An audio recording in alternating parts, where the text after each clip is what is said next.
How's the pickleball game? Not as intense as I was originally planning on. I probably played less pickle this summer than I anticipated.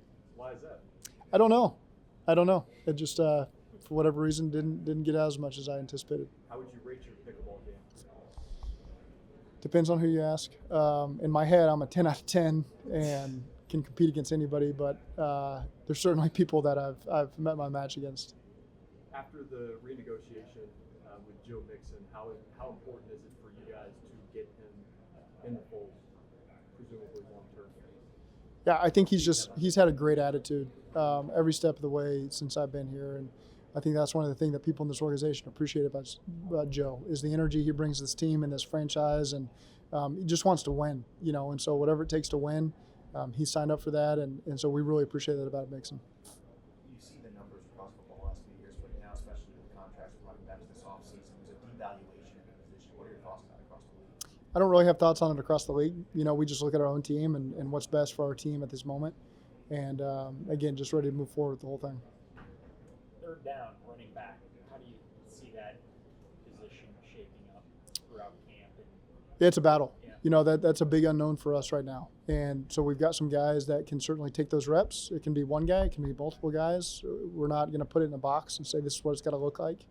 The part about Joe Mixon is, he's a featured first and second down back as well. And so he can do some of that stuff on third down, but you want to keep him fresh and try to keep some of that stuff off his plate. Obviously, there's a role for him there, but there's certainly an opening for some other guys to step up and take that. And you look at last year, I think we had 100 catches about at the running back position.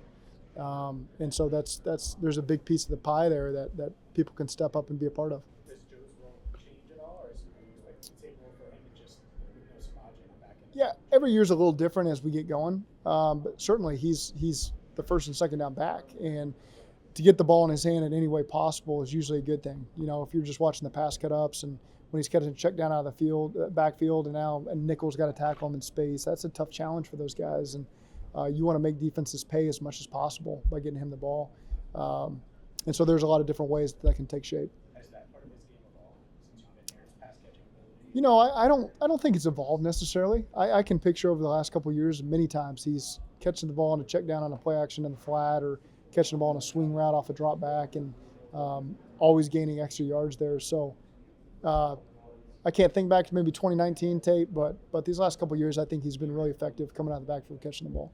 You're the fourth or fifth guy to sit down here today, and something that's been echoed by other guys is that you don't want to speak publicly about the negotiations with Joe Burrow, contract negotiations with Joe Burrow. Why do you think that agreement, if you will, is important from both sides to not speak publicly about that? Well, our focus is just on getting this team ready to play games, and that stuff, the business part of it takes care of itself. That's an upstairs thing, fortunately for me. I get to focus on the team and the locker room, and they get a chance to work through all the negotiations. So it's very simple for me. Just move forward and make sure this team's ready to play. With no Jesse Bates, no Von Bell this year, what are you looking for out of the secondary going into training camp? Well, there's some leadership there that walked out the door, and we're fortunate to be deep at leadership on that side of the ball. And Nick Scott, that's certainly one of the intangibles he's brought from LA, is the leadership role he had there. He'll continue that here as well as he finds his way into this defense. And Dax Hill being a first-round pick, great talent. Now he gets a chance to step up and show his value there. And so really excited to see those guys get in there and compete with Jordan Battle and Tyson Anderson and Mike Thomas and a bunch of the safeties that we got. Three established wide receivers, obviously, but what are you looking for out of the rookies going into?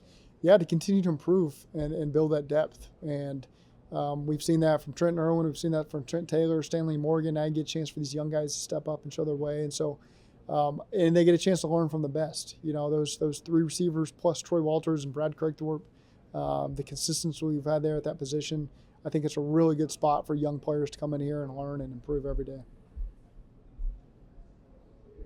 Will the physicality in camp look any different this year? Physicality, no. We've got it pretty laid out how we're going to do it. We're a big 2 days in a row team. We're going to maximize our full pads every opportunity we get.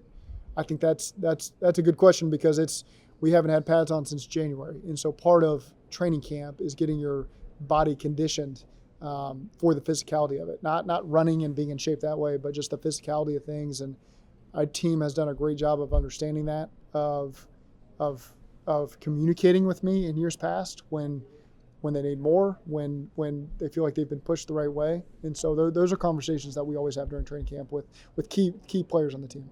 You have it still a few weeks away, and I know you haven't made final decisions. Yeah. Are you approaching it the same way with your starters? No, last year, let's start with that. Joe Burrow not playing affects a lot of different players at different positions. And so this year we'll continue to see how every week goes, but wouldn't take off the table, our guys getting some reps in at least one of these games. Is it kind of crazy to think that this is his first full, hopefully, It is. healthy training camp? Yeah, it is crazy. I have to remind myself of that, as you watch old training camp tape early and just remind yourself on some things. And he's not on the tape, last year and coming off the ACL, he was limited, and then COVID. So it is different. I'm sure he's really looking forward to getting off training camp.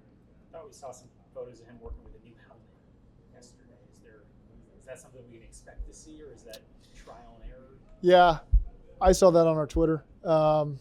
That's the first I knew of it. I don't notice, when guys change their helmet. So that's not something I've specifically talked to him about. But I don't involve myself in all that stuff.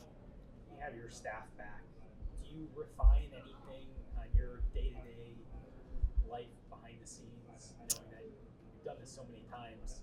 Do you go into an off-season thing? All right, how can I change up certain things? There's certainly things that you change within the roles, and there's small nuanced things behind the scenes with presentations and game day stuff. And so, again, those are things that I think having the continuity on staff, now you get a chance to pass some roles around and guys learn some things and be stressed some ways that they haven't in the past, but also get a chance to communicate with people who had those roles before them that are still here on staff.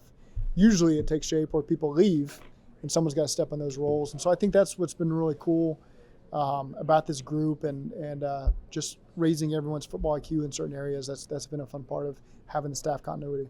Forgive me if this is a broad way of asking this, but how do you feel right now heading into this season? Like, do you feel the same as you felt in years past, or now that you've been here for several years, does it feel like a different spot to you? No, it's always exciting. You're always anxious to script and get back on the field and present again to the players and make sure you're not missing anything, any conversation that you want to have with the player before the season starts. So there's always these things that go through my mind of things that we still got to get done, especially in the next 2 days, even before camp starts. And it doesn't feel much different. It's always excited to get back after it and get the players in the building. What was your favorite thing you did during the offseason, like favorite part of the offseason? You talked about pickleball, but what was your favorite part of the offseason personally? Again, just I think movie nights with my family. Well, I guess it wasn't with this group; it was with that group. I said that. We watched a lot of movies this summer as a family, sit on the couch, just try to enjoy that time together. And so, my favorite thing to do is go through movies I liked from when I was a kid. And so, I was telling them we watched Blue Chips the other night, with my two sons. So not the little girls, but my sons, and that leads into a conversation of Bobby Knight. Because really Nick Nolte, it seems like maybe he's emulating Bobby Knight to an extent, and then it gets into college recruiting and where that all goes in NIL. So these movies lead to a lot of different things. We watched the one Moneyball, and so now I get a chance to talk to my kids about the salary cap and the lack of salary cap in Major League and how franchises have to be built a certain way. And so they probably just want to watch the movie and enjoy the movie. I pause it constantly and start to educate them on, okay, now do you know why he's saying that? And so it's that's fun for me. Maybe not as fun for them, but that was one of my favorite parts of the summer. Do you always get to choose the movies, or does it rotate? So I got booed off the stage the other night because I've been really batting 1,000, and then I did Rush Hour with Chris Tucker and Jackie Chan. I thought it was funny. There was not one laugh the entire movie, and so I maybe lost my voting privileges during that one. Moneyball's a little bit over 2 hours. I'm pausing. How long does it take to get through the movie? We usually start at like 8. I never really track when it ends. But if there's a Red game on, obviously we're watching the Reds game first. And so it's some nights we miss. Yeah. Is the movie draft day off the table since it's about the Browns? They said they'd seen that. And so we didn't cover that one again. Yeah. No, like Disney movie type. No, we watched The Mitchells Against the Machines. Is a Netflix animated movie. My daughters got to watch that one. I think it's really funny. They seem to like it. That's a good recommendation I've got for anybody with kids 10 and younger. I think was a good family-friendly movie. Machines are taking over the world, AI, and his family's got to fight back. So it's pretty good. This is the last question. We have to start lunch here. How much have you talked with Big Bell? I'm just curious the dynamic between the two teams. Yeah. Impact. If you guys have chatted back and forth. Yeah, we had texted, and then I got a chance when they were playing the Rockies to take my kids over there. And so, went down in the clubhouse with him after the game and met some of the coaches and got a chance to be around the players. And always have had a ton of respect for him and his family, and they've been great to us. Our wives have connected. He's got a son that's my son's age. And so it's been fun watching them and have the success this year that they're having. I'm very mindful he's in season, so I don't want to be driving that because I know I don't respond to people much when I'm in season. So mindful of that, but we get a chance, to connect every couple of years or so.